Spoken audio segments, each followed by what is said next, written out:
CSK team கரண்டா ஒரு ஃபார்ம்ல இருக்காங்க. அதை பார்த்து அவங்க ஃபேன்ஸ்லாம் கொந்தளிச்சு போயிருக்காங்க. தெரியல, எரிச்சலாவே இருக்கு எனக்கு. என்னமோ நாள் முழுக்க எரிச்சலா இருக்கு. டென்ஷன். இதை பார்த்தா டென்ஷன் ஆவாங்க நினைச்சா இல்ல, மற்ற டீம்லாம் ஜெயிக்கிறத பார்த்து இன்னும் இவங்க வெளியே ஆகுறாங்க. தோத்ததை விட்டு வெளியே வரணும். ஏதாவது ஒன்று பார்த்தாதான் வெளியே வர முடியும். பார்ப்போம் ஏதாவது. Mumbai Indians won the match against Kolkata Knight Riders. சும்மா நல்லா பார்த்தாலும் பரவாயில்ல. நேற்று தோத்து போயிட்டோமா, சரி பார்க்கும்போது எரிச்சலா இருக்கு. என்ன பண்றதுன்னே எனக்கு தெரியலையே. ஆக்ஷன் டேபிள்ல பார்க்கும்போது டீம் பயங்கரமா தான் இருந்துச்சு. ஆனா காம்பினேஷன்ஸ்ல மிஸ்டேக் பண்றாங்க. அதுதான் அந்த டீமோட டவுன்ஃபாலாவே இருக்கு. இப்போ புதுசா ஒருத்தர் உள்ள வந்திருக்காரு, பழைய பேஷண்ட்டை டிஸ்சார்ஜ் பண்ணிட்டு. அவர் தான் அஸ்வின். அவரை போட்டு அடிச்சுக்கிட்டு இருக்காங்க.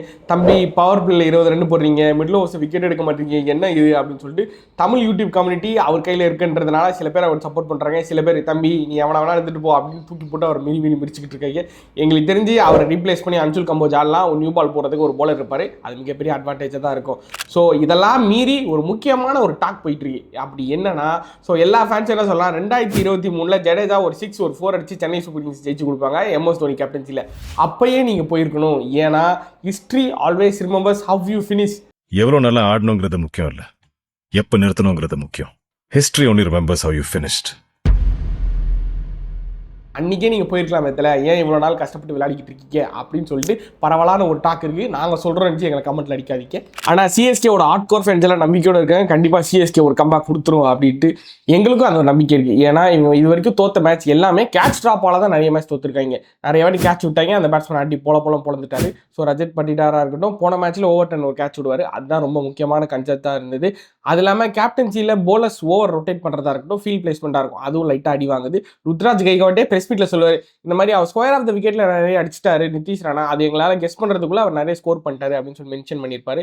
எங்களுக்கு தெரிஞ்சு அதுதான் மிகப்பெரிய தப்பாக இருக்குது. அதை மட்டும் கரெக்ட் பண்ணிட்டாலே போதும். பேட்டிங்கில் எல்லா டீமுமே ஒரு 2 பேர் 3 பேர் ஆனாலே ஈஸியாக சேஸ் பண்ணிடுவாங்க. ஸோ எங்களுக்கு தெரிஞ்சு ருத்ராஜ் கைக்வாட்டும் சரி, ரச்சின் ரவீந்திரா ஃபார்மில் தான் இருக்காங்க.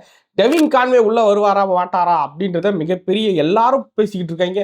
அவர் வந்தே அவனை மாவன, அவர் மட்டும் வரலன்னு வச்சுக்கோ பொழந்துருவேன் அப்படி. வரமாட்டான் சேட்டு, வரமாட்டான். டெவின் கான்வே உள்ள வந்தால் அவரும் ரச்சின் ரவீந்திராவும் சரி, ருத்ராஜ் கைக்வாட்டும் சரி, 3 பேர் சேர்ந்தே அடிச்சிருவாங்க. டாப் ஆர்டர் ஸ்ட்ராங்காக இருந்தாலே மிடில் ஆர்டர் ஓரளவுக்கு மேனேஜ் பண்ணுற மாதிரி தான் இருந்தது. ஸோ எங்களுக்கு தெரிஞ்சு அவங்களும் உள்ளே வந்துட்டாங்கன்னா சிஎஸ்கே ஓரளவுக்கு இதுவாக தான் இருக்கும். எனக்கு தெரிஞ்சு அவங்க உள்ளே வந்துட்டாலே போதும், மோஸ்ட்டாக சிஎஸ்கே ஸ்குவாட் ஸ்ட்ராங்காக தான் இருக்கும். அது இல்லாமல் முக்கியமாக ஒன்று சொல்லியிருந்தாங்க, டிசி டீம் தான் இது வரைக்கும் எங்களுக்கு தெரிஞ்சு இந்த ஐபிஎல்ல ரொம்ப ஸ்ட்ராங்கான டீம். போலிங்காக இருக்கட்டும், பேட்டிங்காக இருக்கட்டும், அது இல்லாமல் ஃபீல்டிங்லும் நல்லா தான் பண்ணிட்டு இருக்காங்க. சிஎஸ்கே இந்த மேட்சை மட்டும் எங்களுக்கு தெரிஞ்சு ஜெயிச்சிட்டாங்கன்னா கண்டிப்பாக அவங்களுக்கு ஒரு கம்பேக் சீசனாக தான் இருக்கும் இது அமைய போகுது. இந்த மேட்ச் எப்படி போகுதுன்றதில் பொறுத்து தான் சிஎஸ்கே கம்பேக் கொடுக்குறாங்களா கம்பேக் கொடுக்கலையான்னு இருக்கும். ஏன்னா அந்த பக்கம் ஜேக் இருக்காரு, ஃபேப் டுப்ளசி 2 பேரும் ஃபார்மில் இருக்காங்க. அது இல்லாமல் KL ராகுல் இருக்காரு. ஸோ இம்பாக்ட் பிளேயராக அசுதோஷ் சர்மா இருக்காரு. சரி, ஸ்பின்னில் பார்த்தீங்கன்னா அக்ஷர் பட்டேல் இருக்காரு, அதுக்கப்புறம் குல்தீப் யாதவ் இருக்காரு. ஸோ டெத் போலிங் போடுறதுக்கு முகேஷ், அதுக்கப்புறம் பார்த்தா மிச்சல் ஸ்டார்க் இருக்காரு. எல்லா டிபார்ட்மெண்ட்லையுமே ஒரு ஸ்பெஷலிஸ்ட் வச்சிருக்காங்க. ஸோ அதனால் கண்டிப்பாக அவங்க ரொம்ப ஸ்ட்ராங்காக தான் இருக்காங்க. அவங்களே சிஎஸ்கே டீம் அடிச்சிருச்சுன்னா கண்டிப்பாக இந்த சீசனில் அவங்க கம்பேக் கொடுத்துடலாம். ஸோ இந்த மேட்ச் எப்படி போகுதுன்றதை பொறுத்து தான் சிஎஸ்கே கம்பேக் கொடுப்பாங்களா கம்பேக் கொடுக்க மாட்டாங்களா அப்படின்றது தெரிய போகுது. ஸோ 11 மாற்றி கம்பேக் கொடுப்பாங்க நம்ம எதிர்பார்ப்போம். நானும் ஒரு சிஎஸ்கே ஃபேனாக அதை எதிர்பார்க்குறேன். நடக்கலன்னு பார்ப்போம். ஸோ இந்த வீடியோ உங்களுக்கு பிடிச்சா லைக், கமெண்ட், ஷேர் அது பண்ணிட்டீங்கன்னா ரொம்ப நல்லாயிருக்கும்.